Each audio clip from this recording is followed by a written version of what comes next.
There are a lot of stories about real crime, real assault against women. And I want to make sure when I start off a video like this that those stories are very, very important as well, because that's an actual, very commonly occurring crime. When it comes to false accusations, we actually don't know how many there actually are. According to the FBI, it's somewhere between 3 and 7%. But that's just what we know to be false.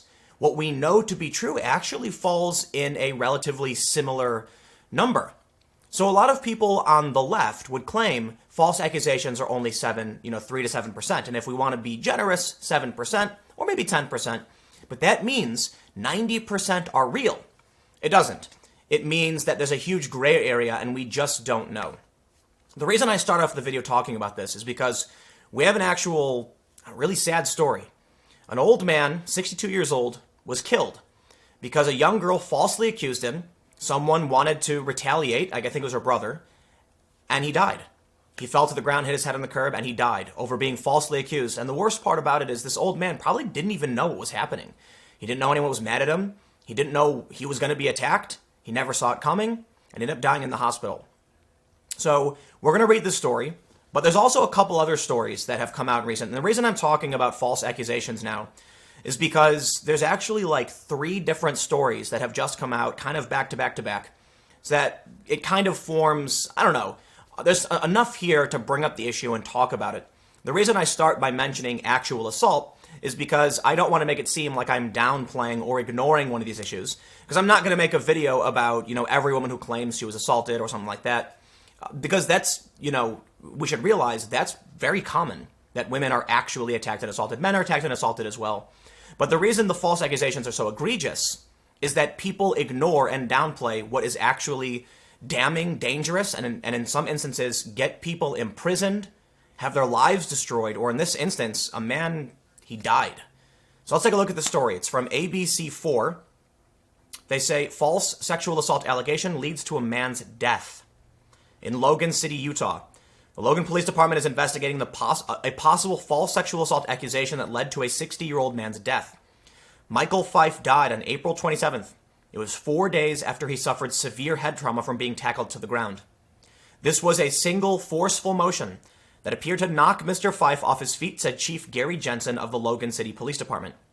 Jensen says the aggressor was a 17-year-old who was led to believe his 16-year-old sister had been sexually assaulted by Fife.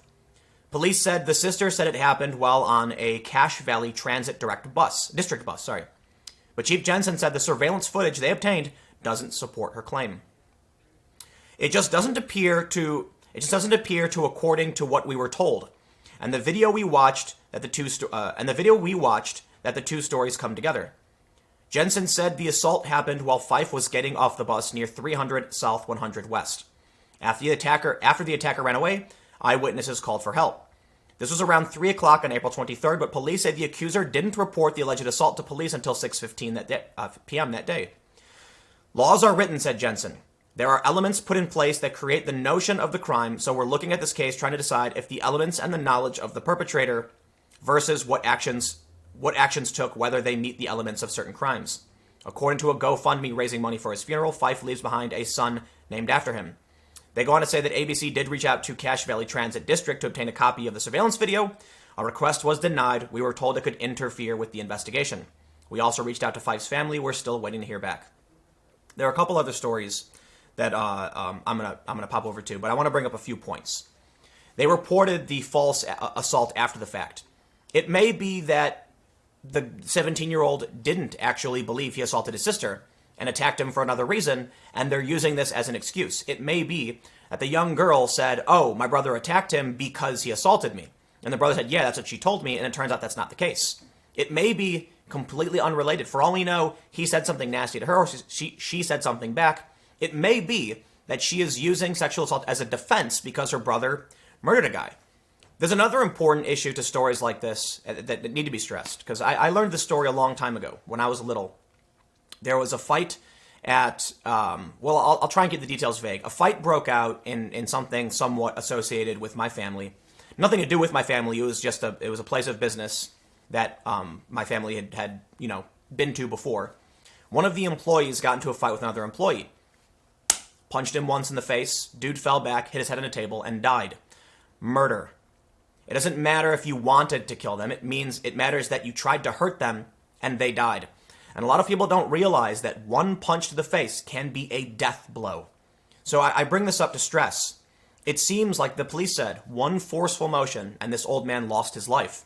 Now the 17-year-old can actually be facing murder charges. It's not premeditated, but it was intent to harm, which resulted in death. That's going to be a murder. People don't realize just, a blow to the head can put you down permanently. So I stress not to overreact. Be careful about who you choose to fight. It's always better to back off unless you absolutely have no choice. So to wrap up this story before we move on to the next one, it seems like their story is that the man assaulted the girl told her brother attacked the man. But again, it may be that that's just an excuse after the fact. The brother attacked the guy for a different reason, and the camera shows this, so she claimed she was assaulted after the fact. But there are a couple other stories. And the reason why I want to highlight these other two stories these are recent. This story is from the Daily Wire just yesterday. She accused him of rape. The charges were dropped when she realized she forgot she gave consent. Let's operate under the premise that the old man was, died because the brother genuinely believed that this man committed this crime against his sister. Think about what happens then when a woman forgets that she invites a man over due to mental illness or for whatever reason. We don't need to know the motivations as to why someone would make a false accusation so much that the accusation is false, right? So motivations are important. If it's a crime, it's a crime. Sometimes people are mentally ill. Sometimes, apparently, people forget. This is important because you need to realize we have a justice system structured the way it is on purpose, innocent until proven guilty. Unfortunately, in the era of social media, you have people who desperately just want to publicly shame, call people out, and that can be, that's not a good thing. We need to weigh the evidence, and we need to be absolutely sure that we're not going to punish someone who's innocent. And we need to be absolutely sure that we're getting the right person. In the instance that a woman is actually assaulted, we don't want to imprison the wrong person because, for one, we're punishing the innocent for no reason, and two, the actual perpetrator gets away. This is why the presumption of innocence is so important. This is why we need a very, very high standard of evidence. Not because we want criminals to get away with the crime. We want to make sure we don't punish the innocent and those criminals are the right person. Plain and simple. Unfortunately, in today's day and age on social media, they're just going to call you out. A post is going to go viral. Someone's going to get accused. And what happens when a high-profile call-out happens and then someone's walking down the street and another person says, that's that bad guy, and tackles him? The dude falls down, hits his head on a curb, and now he dies. There's a lot to go on here. First, you don't want to be the person attacking another person because you got angry because you heard the story. But I can certainly respect someone who's really angry when they hear that a friend or family member was assaulted. They want to get retribution, justice. Well, then someone could actually lose their life and you could find yourself in prison. Don't be hasty. Don't be overly emotional, because the worst part of it is maybe the person's innocent. You need proof. We don't want mobs running around hurting people. In this story, it's actually rather silly. Apparently, the woman was mentally ill and she had post-traumatic stress disorder. She invited a man over. They had a consensual night, a good time, and then apparently she reported the next day because she didn't remember inviting him over. It's another story where someone's life can be damaged or ruined over a false accusation. But think about where this leads us. If it is true that some women would forget, according to the story, then what happens to the guy who gets branded the worst of the worst? It gets locked up because of it. Your boss then asks you what happened, and even though you're still innocent until proven guilty, in the court of public opinion, it doesn't fly, it doesn't work. And I have one more story. This one's actually a little weird. It's from Pluralist just the other day. Teen girl accused woman of assault because her husband made her mad and she was bored. I don't want to act like every single woman ever who makes an accusation is doing anything wrong. The implication is just that sometimes there will be a story of a young girl or a woman who lies because they're bored or they're malicious or it's personal gain. And that's why I think it's important to point out stories like this. All of these stories came about around the same time. That's why I want to talk about the man who lost his life. That story is truly sad. But there are other stories that are worth highlighting to bring up this issue and be serious about it. And while acknowledging the crime itself to real victims is devastating and we should do our best to police it, there are still instances where it is false. So I'll leave it there.